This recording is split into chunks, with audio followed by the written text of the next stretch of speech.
देवेंद्र फडणवीस अपनी मां से बातचीत कर रहे हैं, उनका ऑडियो सुनते हैं। उनकी मां उनको नागपुर बुला रही है बधाई देने के लिए। चला धन्यवाद, आशीर्वाद दीजिए। हेलो हेलो, उनकी आई हैं सरिता फडणवीस, उन्होंने बातचीत की है देवेंद्र फडणवीस से, उन्हें मुबारकबाद दी है। और यकीनन हम सब ने देखा था 2014 में जिस तरह से देवेंद्र फडणवीस मुख्यमंत्री बने और 2022 में किस तरह से deputy CM Bharatiya Janata party ने बना दिया देवेंद्र फडणवीस को। हालांकि शुरू में वो थोड़े नाराज नजर आ रहे थे, लेकिन दुखी मन से ही सही उनकी ओर से स्वीकार किया गया। और अब देखिए मुख्यमंत्री बनने के सारे रास्ते खोल गए हैं। एक बार फिर से सुनते हैं मां का आशीर्वाद किस तरह से मिला और कैसे उन्होंने शुभेच्छा दी है अपने बेटे को। Hello hello.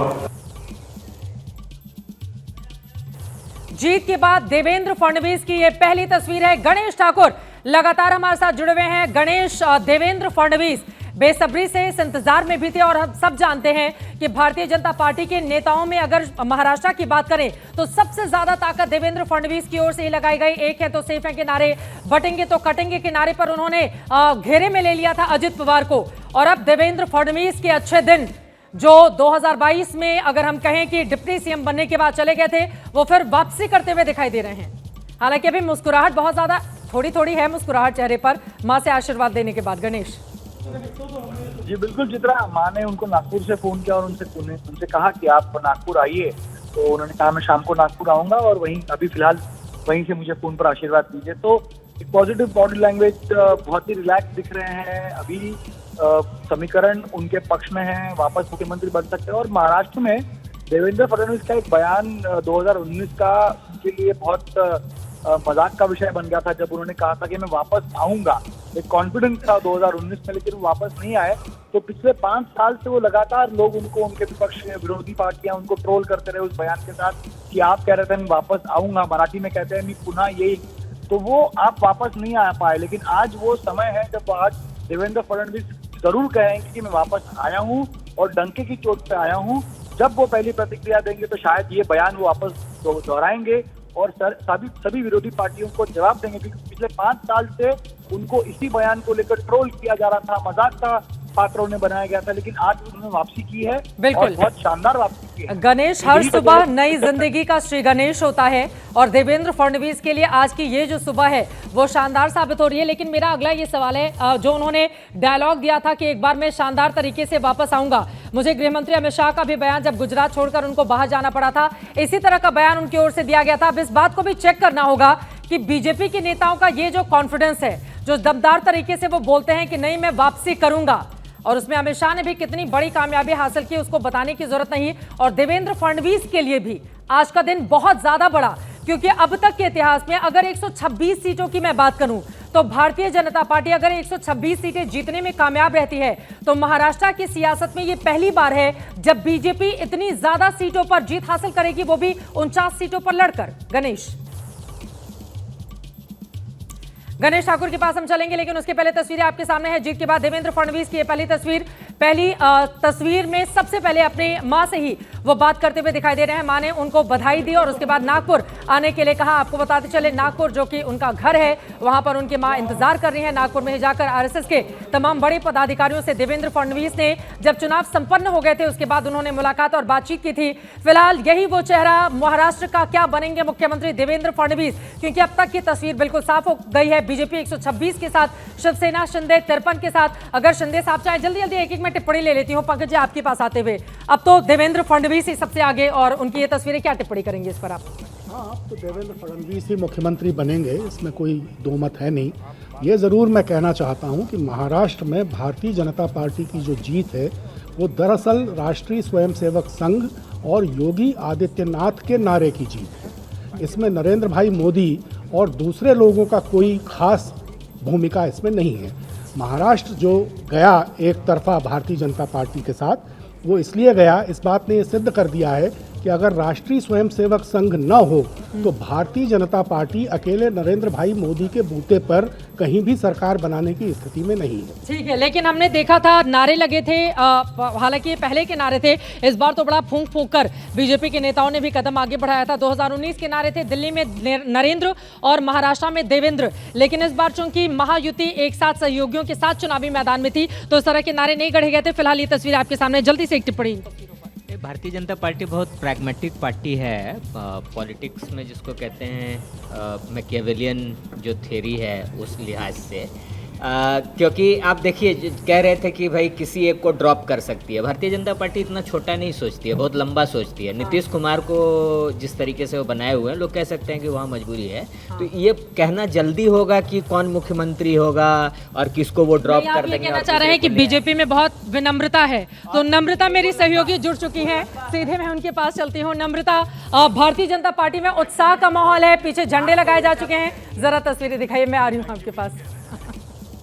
नम्रता, देखिए बीजेपी दफ्तर के बाहर हूँ, ये बाहर की तस्वीर है। चारों तरफ आपको भाजपा के झंडे दिखाई देंगे और जलेबी और लड्डू लाने की तैयारी हो रही है। यहाँ पर एक अलग से इसके लिए छोटा सा स्टेज बनाया गया है, यहाँ पर मिठाइयाँ रखी जाएंगी और भाजपा के नेता मौजूद रहेंगे। और आप देखिए चारों तरफ यहाँ पर भाजपा के जो झंडे हैं वो लगने शुरू हो गए हैं और ये पूरा जो रास्ता है यहाँ पर थोड़ी देर में ढोल नगाड़े जो हैं वो शुरू होते आपको दिखाई देंगे। एक मंच बनाया गया है स्पेशली जलेबियों के लिए, लड्डुओं के लिए, और आप देखिए कि चारों तरफ बीजेपी के झंडे लग रहे हैं, टेंट लगाए जा रहे हैं। जश्न का माहौल कुछ ही देर में शुरू होने वाला है। जलेबी बनाने का सामान भी लेकर आए हैं और यहीं बनाएंगे और यहीं बांटेंगे वो जलेबी। बड़ा दिलचस्प है कि मतलब सबने इंतजार किया सुबह के 10 बज जाने का और उसके बाद वहां पर जलेबी बनाने की सामग्री मंगाई गई ताकि हरियाणा वाले स्थिति यहाँ पर गोल गोल जैसी जलेबी का शेप होता है वैसे पार्टियों के लिए नहीं होने पाए। नम्रता, मैं फौरन लौटूंगी आपके पास। इस वक्त हमारे साथ भारतीय जनता पार्टी के राज्यसभा सांसद और राष्ट्रीय प्रवक्ता सुधांशु त्रिवेदी जी जुड़ चुके हैं। सुधांशु जी, तो बधाई लेंगे आप या अभी थोड़ा इंतजार किया जाएगा महाराष्ट्र के लिए? अगर इस तरह के आंकड़े नतीजों में तब्दील हो जाते हैं तो 3 बड़े फैक्टर जिसकी वजह से बीजेपी गठबंधन सहयोगियों के साथ जीत रही है। देखिए, जिस प्रकार के आंकड़े दिख रहे हैं उससे बहुत साफ दिखाई पड़ रहा है कि जो एग्जिट पोल्स ने सोचा था शायद वो नहीं भी सोच पाए थे, वहां तक स्थिति जा रही है। बीजेपी शानदार तरीके से सेंचुरी पार करके आगे है और महायुति डबल सेंचुरी पार करके आगे है। फिर भी मैं कहना चाहूंगा महाराष्ट्र में एक रोचक मुकाबला चल रहा है। रोचक मुकाबला यह है कि महाविकास आघाड़ी की कुल सीटें ज्यादा होंगी या एकनाथ शिंदे जी की शिवसेना की सीटें ज्यादा होंगी। दोनों के बीच में एक अच्छी प्रतिस्पर्धा चल रही है और एक और मुकाबला चल रहा है कि महाविकास आघाड़ी में कौन सा दल ऐसा होगा जो 29 सीटें प्राप्त करके नेता प्रतिपक्ष लाने लायक सीटें प्राप्त कर सकेगा। परंतु जहां तक आपने जो प्रश्न पूछा है फैक्टर का, तो मैं कह सकता हूं कि हमारी सरकार ने जो शानदार विकास के काम किए थे वो, दूसरा भारतीय जनता पार्टी के प्रति एक विश्वास और नरेंद्र मोदी जी की गारंटी की विश्वसनीयता, और तीसरा मैं कह सकता हूं कि संस्कृति और समाज के प्रति जो एक आत्मगौरव का बोध होता है उसने भी एक महत्वपूर्ण रोल प्ले किया है। और अब देश की प्रबुद्ध जनता को समझ में आया है कि किस प्रकार विभाजन और विघटन के प्रयोग करके एक पक्ष को विभाजित करने का प्रयास और दूसरे को एकजुट रखने का प्रयास। मैं उदाहरण देना चाहता हूं, अबू आजमी साहब का वीडियो आया था जो मौलाना अजहरी से वोट मांगने गए। क्या बोल रहे थे वो कि साहब मेरे इलाके में 1,90,000 मुस्लिम हैं, बस आपसे ये खिदमत करने के लिए आया हूं कि आप ये ध्यान रखें एक भी वोट बटना नहीं चाहिए, पूरे 1,90,000 एक रहने चाहिए। और दूसरी तरफ क्या क्या बांटने का प्रयास नहीं होता था। जाति तो छोड़िए, क्षेत्र में, वर्ग में, भाषा में, हर ढंग से बांट दो। तो मुझे लगता है कि अब वो विषय भी लोगों को समझ में आ रहा है। तो एक तरफ शानदार विकास का कार्य, एक तरफ मोदी जी की विश्वसनीयता और उसको लेकर भाजपा में विश्वास और जनता की जागरूकता। अबू आजमी का आपने जिक्र किया, वो समाजवादी पार्टी के उम्मीदवार हैं, अनुराग भदौरिया हैं, वो आपकी बातों पर टिप्पणी करना चाह रहे हैं। वो कह रहे हैं कि देखिए मुसलमानों के वोट को एकमुश्त करने के लिए चाहे all India Muslim person law board हो या जिनका उन्होंने नाम लिया, सबको अपनी तरफ कर लिया, क्या फायदा हुआ? हालांकि अबू आजमी अपनी सीट पर बढ़त बनाएंगे। देखिए, सवाल है कि उनकी मन से अभी भी नफरत की राजनीति नहीं जा रही, इसीलिए जनता आपको सबक सिखा रही है। आप झारखंड पे बात क्यों नहीं करते हो? नारा तो आपने वहाँ भी दिया था। झारखंड में तो जीत रहे हैं ना हम लोग। और जहाँ की आप बात कर रहे हैं, अगर हम उत्तर प्रदेश में भी आप देखें तो उत्तर प्रदेश के अंदर में तो आप ऐसा तो है नहीं कि एक स्वीप करते चले जा रहे हैं। अभी भी आप जिस तरह से जो सीटों पे हम जीत रहे हैं वहाँ 25-25, 30-30 हज़ार की मार्जिन से जीत रहे हैं, आप 100, 250 मार्जिन पे अटक रहे हैं। ये आप क्यों नहीं सोचते? आप देखिए, जवाब ले लेती हूँ। ठीक है। अजित पवार की पत्नी इस वक्त कुछ बोल रही हैं। यकीनन अजित पवार की पार्टी को जिस तरह का जनादेश मिलता हुआ दिखाई दे रहा है, उसके बाद उनकी पत्नी की पहली प्रतिक्रिया सामने आई है, सुनते हैं। हृदय से धन्यवाद बोलना चाहती हूँ उनको, उन्होंने दादा का साथ दिया। आपने आशीर्वाद भी लिया आज ताई का, जी। ताई का, उसको लेकर उन्होंने क्या कहा? दादा से बात हुई होगी, क्या हुआ? नहीं, उनका दादा की माता जी का मैंने अभी आशीर्वाद लिया। वो भी एकदम वो तो चाहती ही थी कि दादा के लिए वो बहुत सारा आशीर्वाद उनका था पहले से। वो दादा के आशीर्वाद के लिए सबको बोल रही थी, और ये अभी अच्छी बात हुई तो उनका आशीर्वाद, और वो भी अभी बहुत खुश है। जीत का जश्न कैसे मनाएंगे? अभी ये तो सब जीत जनता की जीत है, तो जनता मना रही है जीत बहुत धूमधाम से। बारामती में सब जल्लोष हो रहा है। अभी जाते हैं उधर। एक सवाल और, दादा साहब की बात हुई? जी, उनसे भी बात हुई है। क्या कहा? नहीं, बधाइयाँ सब दे रहे थे सब। अभी तो उनकी आगे की सब रणनीतियाँ उसमें लगे हैं वो, और सबको सब जनता बहुत खुश है, सब बहुत खुश है। वही नहीं, एक सवाल, तो लोग कहते हैं ऐसा कि दादा को मुख्यमंत्री के तौर पे देखना चाहते हैं, आप कैसे देख सकते हैं? जनता जो चाहती है वो मैं भी चाहती हूँ। सो कौन नहीं चाहता अपने लोगों को बड़े पद पे देखने के लिए, लेकिन ये आंकड़ों का खेल है, अभी देखते हैं क्या होता है। Thank you so much. Thank you. Sunetra Pawar को आप सुन रहे थे। अजित पवार की पत्नी है, बारामती से लोकसभा का चुनाव लड़ी, सुप्रिया सुले के मुकाबले हार गई थी, लेकिन बारामती में इस बार कमाल का प्रदर्शन अजित पवार की ओर से किया गया। वो भी योगेंद्र पवार, उनके भतीजे चुनावी मैदान में थे उसके सामने। इन सब के बीच बड़ी खबर आपको दे दें, कल महायुति विधायक दल की बैठक मुंबई में होने वाली है और इसमें विधायक दल का नेता चुना जाएगा। सूरज ओझा हमारे संवाददाता जुड़ चुके हैं ज्यादा जानकारी के साथ। सूरज, तो ये औपचारिक बैठक एक तरह से कहा जा सकता है, क्योंकि बीजेपी के अंदर खेमे तैयारियां शुरू की जा चुकी हैं मुख्यमंत्री बनाने की भारतीय जनता पार्टी से, और क्या जानकारी मिल रही है इस बाबत? जी बिल्कुल, पहले मैं दिखा देता हूं कि ये तैयारियां, आप देखिए तैयारियां कितनी तेज है। और अब मैं बताने जा रहा हूं कि बीजेपी ने जो सूत्र है वो बता रहे हैं कि कल जो ऑब्जर्वर्स हैं बीजेपी के, वो कल मुंबई में आने वाले हैं, जिसके बाद परसों उनके विधायक दल की बैठक होगी, जिसमें उनका नेता चुना जाएगा, और फिर 26 तारीख को बीजेपी सरकार बनाने की पूरी तैयारी में जुट गई है। जिस तरह के रुझान है, उस रुझान को देखते हुए बीजेपी का ये कहना है कि उन्हें इतना एक्सपेक्टेड नहीं था कि जनता का इतना प्यार उन्हें मिलेगा। हालांकि बड़ी खबर, आदित्य ठाकरे वर्ली से पीछे चल रहे हैं। मिलिंद देवड़ा के मुकाबले वर्ली से 597 वोट से पीछे चल रहे हैं आदित्य ठाकरे। 2019 में आपको बताते चले कि पहली बार उनकी ओर से चुनाव लड़ा गया, जीत हासिल की गई, लेकिन आपको बताते चले शिंदे के मुरली आपको बताते चले कि देवड़ा से पीछे चलते हुए दिखाई दे रहे हैं। और ये बड़ी खबर इस वक्त ये है, फिलहाल 26 नवंबर को शपथ ग्रहण संभव है, क्योंकि 26 नवंबर तक सरकार बनानी जरूरी है। जिस तरह से महाराष्ट्र की तारीखों को लेकर भी हमने देखा किस तरह के सवाल उठे हुए थे, तो 26 नवंबर तक सरकार बनाना महाराष्ट्र में जरूरी है। और खबर निकलकर सामने आई है, 26 नवंबर को शपथ ग्रहण समारोह संभव होगा। अपनी बात को आगे बढ़ाएं आप। जिस तरह से जानकारी बीजेपी की खेमे से मिल रही है, आज के जो फिलहाल के रुझान है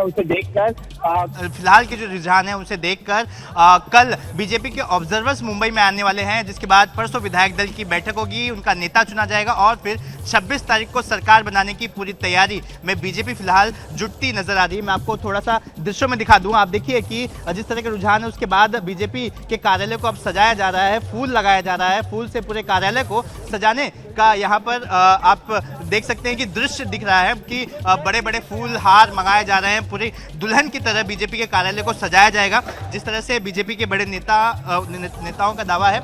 हालांकि जो सूत्र बता रहे हैं कि कल ऑब्जर्वर्स आएंगे, परसों विधायक दल की बैठक होगी, नेता चुना जाना है, और फिर 26 तारीख को सरकार बनाने की मुहिम आगे बढ़ाई जाएगी। और यहाँ पर देवेंद्र फडणवीस का बड़ा बड़ा चेहरा आपको दिखाई दे रहा है पीछे होर्डिंग्स में, तस्वीरों में आप देख पा रहे हैं। देवेंद्र फडणवीस से मेघा, एबीपी न्यूज की पॉलिटिकल एडिटर ने बातचीत की है, और उनकी ओर से कहा गया है उम्मीद से बड़ी जीत मिली है हमें, मिलकर अगले मुख्यमंत्री का फैसला करेंगे। उनकी ओर से यह भी कहा गया कि जब हम बैठक कर लेंगे उसके बाद प्रेस कॉन्फ्रेंस, आपको बताते चले कि थोड़ी देर के बाद प्रेस कॉन्फ्रेंस भी भारतीय जनता पार्टी अपने सहयोगियों के साथ मिलकर करेगी। मेघना, मेरी सहयोगी ने बात, माफ कीजिएगा, मेघा प्रसाद ने बातचीत की है देवेंद्र फडणवीस से, सुनते हैं।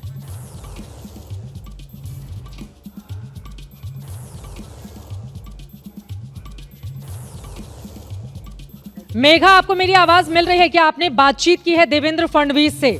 मेघा, लगातार हमने देखा था चुनाव के दौरान आपने कई बड़े इंटरव्यू किए थे देवेंद्र फडणवीस के, कई मुद्दों पर आपने घेरा भी था, और अब आपसे बातचीत में क्या दावा देवेंद्र फडणवीस की ओर से किया गया है? जी चित्रा, बस अभी बात करी है मैंने 5 मिनट पहले मिस्टर फडणवीस से, उनको बधाइयां दी हैं, पूछा उनसे कि क्या इस बात का अनुमान था आपको या पार्टी को, क्योंकि लगातार मैं जो केंद्रीय मंत्री थे पार्टी से, भारतीय जनता पार्टी से, जो यहाँ मुंबई में कैंप कर रहे थे, उनसे मुलाकात, फडणवीस जी से मुलाकात, उनके पार्टी के बड़े नेताओं से मुलाकात कर ही रही थी, और ये बार बार ये डिस्कशन होता था, बार बार ये एनालिसिस होती थी, कितना आएगा, क्या होंगे नंबर्स। तो आज उन्होंने कहा कि हमने जो भी डिस्कस किया था मेघा, हमारे एक्सपेक्टेशन से बहुत ज्यादा है, ये तो हमने एक्सपेक्ट किया ही नहीं था। मैं आपको बताऊं, देखिए ये बातें एज अ जर्नलिस्ट हम लोग भी पहले नहीं बोल पाते हैं, लेकिन इंटरनल डिस्कशंस में बीजेपी ने बार बार मुझे ये बात कही थी कि 115 तक हम खींच सकते हैं, मगर उस लाइन को भी ब्रीच करते हुए आगे चली गई है Bharatiya Janata party. So clearly इनके एक्सपेक्टेशंस के बियॉन्ड हैं, जो कि फडणवीस जी ने मुझे अभी फोन पे कहा कि ये हमने नहीं एक्सपेक्ट किया था। बहुत खुशी है, ऑफकोर्स उनके घर पे हैं, अभी कुछ पार्टी के प्रमुख लोगों से मिल रहे हैं, पर उन्होंने कहा कि मैंने ऑफकोर्स एज अ जर्नलिस्ट एक इंटरव्यू की भी डिमांड करी दी है। उन्होंने कहा हम सब करेंगे, लेकिन आज पहले तो पार्टी कार्यालय आएंगे, एक प्रेस वार्ता करेंगे, उसके बाद वो नागपुर जाना चाहते हैं। और हमें पूरी उम्मीद भी है कि देवेंद्र फडणवीस का चुनाव के दौरान आपने जिस तरह से इंटरव्यू किया था, फिर से बहुत बड़े मुद्दों पर वो आपको जवाब देते हुए बहुत जल्द दिखाई देंगे। मेघा, आपने आदित्य ठाकरे का भी इंटरव्यू किया था, फिलहाल वो वर्ली से पीछे चल रहे हैं, लेकिन उनकी ओर से बड़े दावे किए गए थे। अब तक की जो आंकड़े निकलकर सामने आया है वो बता रहे हैं कि शिवसेना उद्धव गुट किस तरह से हार रहा है, और यहाँ पर शिवसेना शिंदे गुट क्लीन स्वीप करता हुआ, और असली नकली शिवसेना किसकी, इसको लेकर जो लड़ाई चल रही थी उसमें शिंदे गुट बाजी मारता हुआ दिखाई दे रहा है। जी चित्रा, एक्चुअली मुझे लगता है इसको दूसरे तरीके से देखना चाहिए। मुझे नहीं लगता है कि आपको अब जो रुझान सामने आ रहे हैं वर्ली से, उसमें आपको आदित्य ठाकरे के बारे में नहीं सोचना चाहिए। आपको ये सोचना चाहिए कि उद्धव शिवसेना को लोगों ने नकारा है, ये आदित्य की बात नहीं है। जिस तरीके से बातें समझ आ रही है, मिलिंद देवरा जो 2 बार के पुराने चुनाव हार चुके थे, अगर वो इतनी कड़ी टक्कर दे रहे हैं आदित्य को, मैं तब भी कहूंगी कि पूरे फाइनल नंबर्स का वेट करिए। लेकिन आपको ये समझना चाहिए कि एक तरफा हुआ है ये चुनाव, ये वोटिंग, ये आदित्य के बारे में नहीं है, ये भारतीय जनता पार्टी और उसके अलायंस के बारे में है। अब ये बड़ा सवाल है। सुधांशु त्रिवेदी जी लगातार हमारे साथ भारतीय जनता पार्टी के राज्यसभा सांसद जुड़े हुए हैं और मिलकर अगले मुख्यमंत्री का फैसला लेंगे। देवेंद्र फडणवीस की ओर से ये बातें कही जा रही हैं और एक तस्वीर सामने आ रही है। उसके बाद सुधांशु जी मैं फौरन आपके पास आऊंगी। देखिए जश्न का माहौल है भारतीय जनता, और यहां पर देखिए बावन कुले के साथ देवेंद्र फडणवीस की ये मुस्कुराती हुई तस्वीरें जो बहुत कुछ बयां कर रही हैं, और ऐसा लग रहा है कि देवेंद्र फडणवीस को जितने भी बड़े बड़े नेता हैं वो बधाई देने के लिए पहुंचे हुए हैं। और यहां पर दोनों एक दूसरे को बधाई देते हुए, एक तरफ प्रदेश अध्यक्ष हैं तो वहीं दूसरी तरफ आपको बताते चले कि सबसे बड़ा चेहरा महाराष्ट्र का देवेंद्र फडणवीस, जीत के बाद चंद्रकांत बावनकुले देवेंद्र फडणवीस की ये तस्वीर सामने आई है जिसमें दोनों ही मुस्कुराते हुए आपको दिखाई दे रहे हैं और उम्मीदों से ज्यादा उनको इस तरह का जनादेश मिला है। इस बारे में हमारी सहयोगी से बातचीत करते हुए देवेंद्र फडणवीस की ओर से दावा किया गया है। अब मैं सीधे आपके पास आते हुए सुधांशु जी, भारतीय जनता पार्टी जितनी बार ये कहेगी कि उम्मीद से ज्यादा जनादेश हमें प्राप्त हुआ है महाराष्ट्र में, उतनी बार संजय राउत की ओर से सामने आकर कहा जाएगा कि ये तो बेईमानी कर ली गई है। वो कह रहे हैं हो ही नहीं सकता, इतनी सीटें कैसे जीत सकते हैं आप लोग? देखिए कभी कभी होता है कि कुछ लोग यथार्थ की दुनिया में नहीं जीते। जैसे वो मैट्रिक्स मूवी आपने देखी होगी जिसमें मैट्रिक्स में जीते रहते हैं, वो नियो नहीं था वो, तो उस ढंग से बहुत से लोग उसके अंदर रहे और बाहर ना आए तो समस्या होती है। अभी मैं एक अंग्रेजी चैनल पे था तो मैं एक बात कहना चाहूंगा, एक वर्ड कहा गया कि Maha Vikas Aghadi MVA is routed in Maharashtra, मगर ये कहा गया कि साहब राउट की जो स्पेलिंग है वो RAUTED होनी चाहिए, यानी राउटेड होना चाहिए, क्योंकि उन लोगों का मानना था कि कहीं न कहीं इस प्रकार की जो सोच थी और संजय राउत जी के जो बयान थे उनका भी एक योगदान रहा। मुझे लगता है कम से कम अब इस परिस्थिति में उनको यथार्थ समझना चाहिए, जिसे हम लोग एक शब्द प्रयोग करते हैं भारतीय जनता पार्टी में कि हमारा विचार परिवार, परंतु यहां पर जनता ने स्पष्ट जनादेश दिया है कि एक विचार की विरासत की लड़ाई थी और एक परिवार की विरासत की लड़ाई थी। और संजय राउत जी को समझना चाहिए और उद्धव ठाकरे जी को कि जनता ने परिवार की विरासत पर दावा करने वालों को खारिज किया है और बाला साहब ठाकरे जी की विचार की विरासत जिनके साथ थी उनको अपना आशीर्वाद दिया है। यहाँ पर तो अब बहुत स्पष्ट हो गया है हाँ। कि कोई ये सोचे कि अमुक विचारधारा हमारी बपौती है, यह जनता स्वीकार करने को तैयार नहीं। ये अनुराग भदौरिया जी आपकी बातों पर कुछ नहीं तो लगे हाथ यही बता दीजिए, एनसीपी परिवारवादी है कि नहीं, परिवारवादी विचारधारा है कि नहीं, या सिंधे पार्टी परिवारवादी विचारधारा है कि नहीं। आप अपनी बातों में फंस जाते हैं। आप देखिए आपके सहयोगी दल तो परिवारवादी से ही है ना, माने जीतना, चलो जीत की आपको बधाई, इसका मतलब ये नहीं होता है कि आप कुछ भी बोल देंगे। आपके साथ तो परिवारवादी पार्टी, आप उनको भी अभी तो आप जीते तब से उनको आप दोषारोपण करने लगे, एनसीपी का सम्मान करना बंद कर दिया अभी से ही आप सिंधे गुट को भूलने लगे। कम से अभी जवाब ले लेती हूँ। सवाल तो महत्वपूर्ण है अनुराग जी का। सुधांशु जी। बहुत सवाल देखिए भदौरिया जी, आप समझ ही नहीं पाए। अजीत पवार तो परिवार की छत्रछाया से बाहर निकल के जीत के दिखाए। भाई वो शरद पवार जी के परिवार के अंग के रूप में थोड़ी लड़े, वो तो बाहर आके जीत के दिखाए। और दूसरा मैं कहना चाहता हूं, मैंने क्यों कहा परिवार और विचार, आप अपने परिवार की विचारधारा को भी तिलांजलि दे दें। आप कैसी बातें कर रहे हैं, मैंने आप उनको नहीं अजीत पवार बात हो जाए फिर आप बोल लीजिएगा, उसके बाद आप जवाब दीजिएगा। अरे भाई वहां अब मैं पूरी बात कर लूं। देखिए आप अपने विचारधारा को किनारे रख के सिर्फ परिवार की बात करें। कहां बाला साहब ठाकरे जी कहते थे जिस दिन मुझे कांग्रेस के साथ गठबंधन करना पड़ा मैं दुकान बंद कर दूंगा, और आप कहें कि नहीं मैं उनके साथ जाके उस विचारधारा का प्रतिनिधि हूं, तब ये धोखा नजर आता है।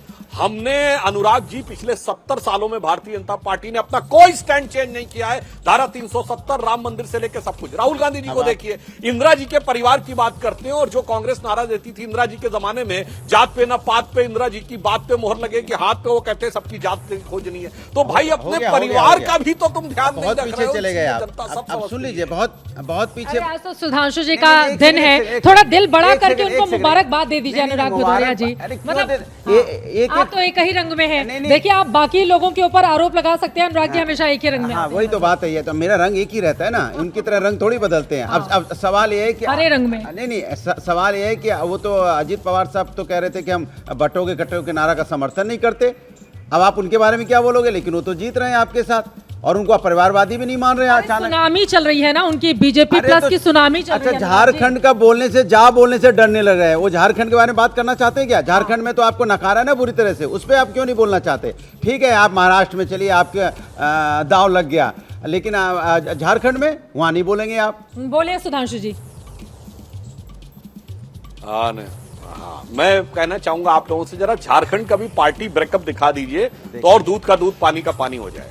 झारखंड में रीडिंग पार्टी कौन है भाई? जेएमएम है ना, तो बहुत साफ है, कांग्रेस क्षेत्रीय दलों के कंधे पे चढ़ के आगे बढ़ती है और हम जहां खड़े होते हैं सारे दलों को ऊपर उठाने का काम करते हैं। और वैसे ऑन द लाइटर नोट कहूंगा भदौरिया जी, आप तो यूपी की पार्टी है। हाँ। आज यूपी पे बोलने के बजाय झारखंड की तरफ बोलना चाह रहे हैं। फिर भी मैं कहूंगा सीटों का ब्रेकअप दिखाइए। हमारे गठबंधन में भारतीय जनता पार्टी सबसे बड़ी पार्टी है और मेरा दावा है कि कांग्रेस की सीटें जेएमएम से बहुत कम निकलेंगी। जब अरे सुन तो लीजिए, उत्तर प्रदेश में भी तो आपकी हालत पतली हो रही है। अब हम 4 सीटों पे आगे चल रहे हैं, आप 6 सीटों पे हैं। अभी आते आते आपने जिस तरह का तांडव किया था उसके बाद भी आपको झटका लग रहा है। हम 30-30 हजार की लीड कर रहे हैं, आप 50-100 वोट की लीड कर रहे हो। फर्क इतना हमारी आपके में है, हमारी लीड है 30-30 हजार की, आपकी लीड है कहीं 500 की कहीं 1100 की। अरे भैया एक सीट पर सरकार, यहाँ अटल जी की सरकार कितनी सीट से गई थी? जरा एक वोट से। एक वोट बहुत महत्वपूर्ण होता है अनुराग जी। हाँ वही इसीलिए अपना शासन का उपयोग कर रहे थे क्या, एक वोट के लिए? जहां ये जीत रहे हैं वहां पर शासन अच्छा काम कर रहा है, बीजेपी जीत रही है, तो फिर वहां पर कोंदरकी में फिलहाल 46 हजार की लीड है जल्दी से, और गाजियाबाद में 40 हजार की। बोलिए सुधांशु जी। हाँ मैं कहना चाहता हूं, देखिए ये जो आप कह रहे हैं कि जीत इनकी 30-40 हजार की है, वो कहां पर है? उसका सामाजिक समीकरण बताइए ना। और उसके बावजूद उसमें से हम जीत रहे हैं, ये महत्वपूर्ण बात दिखाइए। और मैं पुनः दर्शकों से कहना चाहता हूं, याद करिए लोकसभा चुनाव से लेकर आज तक जीत का मूल मंत्र क्या है। लोकसभा में सबसे बड़ी जीत असम की धुबरी सीट पर कांग्रेस के रकीबुल हसन 10,25,000 से जीते, जिसके बारे में कहा जाता, धुबरी सीट के बारे में कहा जाता बांग्लादेशी घुसपैठियों का कारण वहां की जनसंख्या में 90% मुस्लिम है। मैं एक और बात कहना चाहता हूं, हरियाणा में सबसे बड़ी जीत किसको मिली?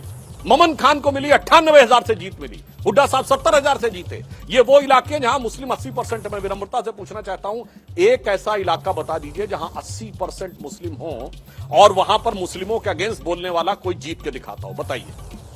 यहाँ तो खूब ये लोग जोर जोर से दहाड़ कर चिंगाड़ कर बोलते हैं और फिर कहते हैं देखो हमने अयोध्या जीत लिया, देखो हमने बस्ती जीत लिया। कुंदरकी और गाजियाबाद में जो 40-35,000 की लीड है वो बीजेपी की नहीं, वो ये कह रहे हैं कि आज भी वो हिंदू मुस्लिम करने से बाज नहीं आ रहे हैं। अरे भैया, सब हिंदुस्तानी है कि नहीं, आप बताइए।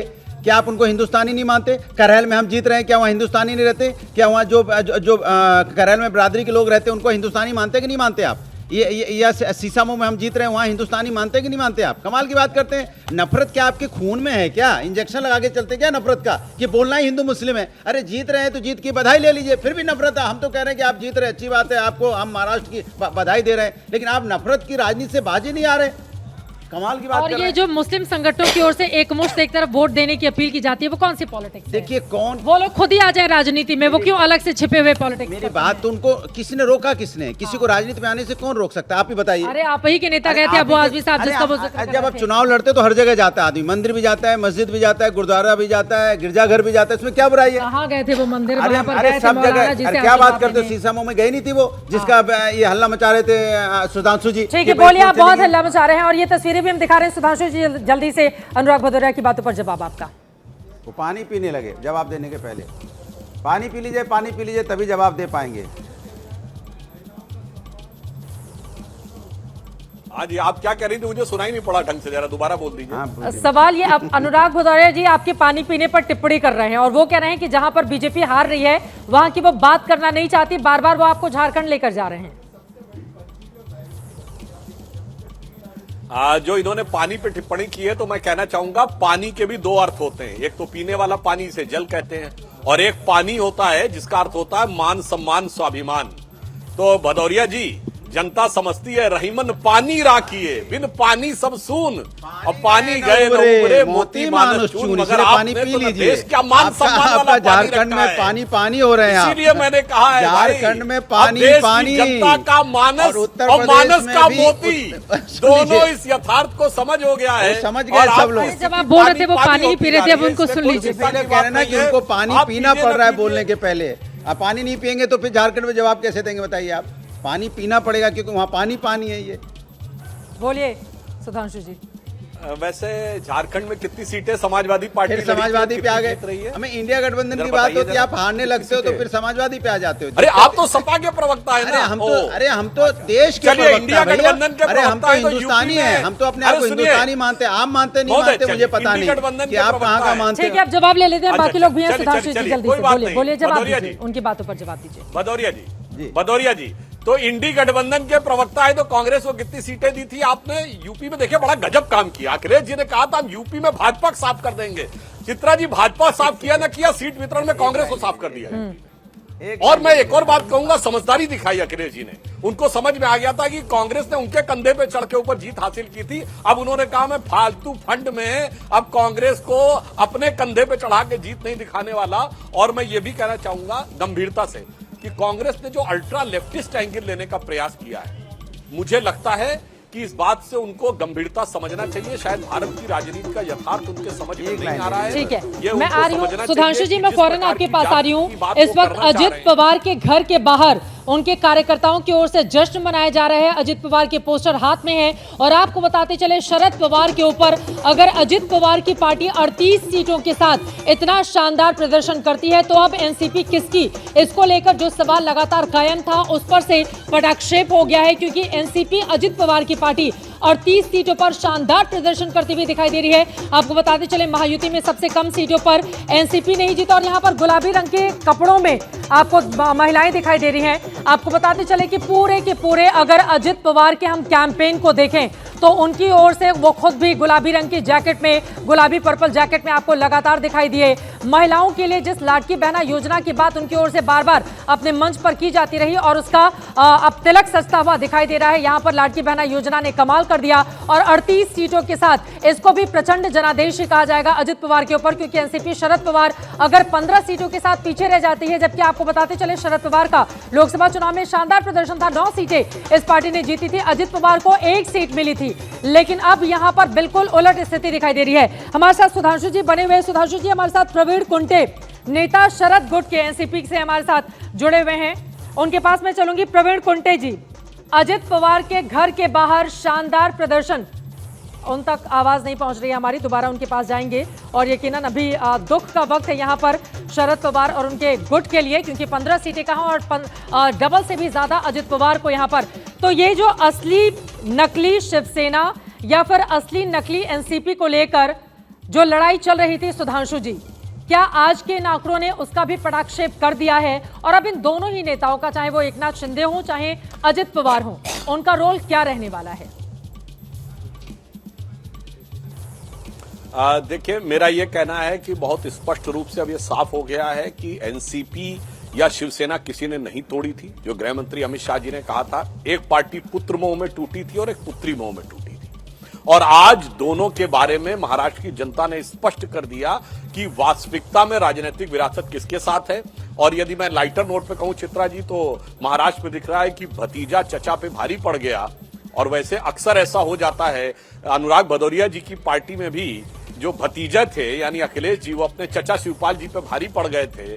और वैसे भी आप देख रहे हैं बंगाल में भी जो भतीजे हैं अभिषेक जी, वो बुआ जी पे थोड़ा भारी पड़ते दिखाई पड़ रहे हैं। और बसपा में भी भतीजे जो हैं अखिलेश आनंद जी, वो भी बुआ जी पे यानी मायावती जी पे भारी पड़ते दिखाई पड़ रहे हैं। तो मुझे लग रहा है शायद भतीजों का कुछ युग चल रहा है। ऐसा ही कुछ संकेत यहां पर अजीत पवार जी की शानदार जीत और एनसीपी का सारा समर्थन उनकी तरफ आने से दिख रहा है।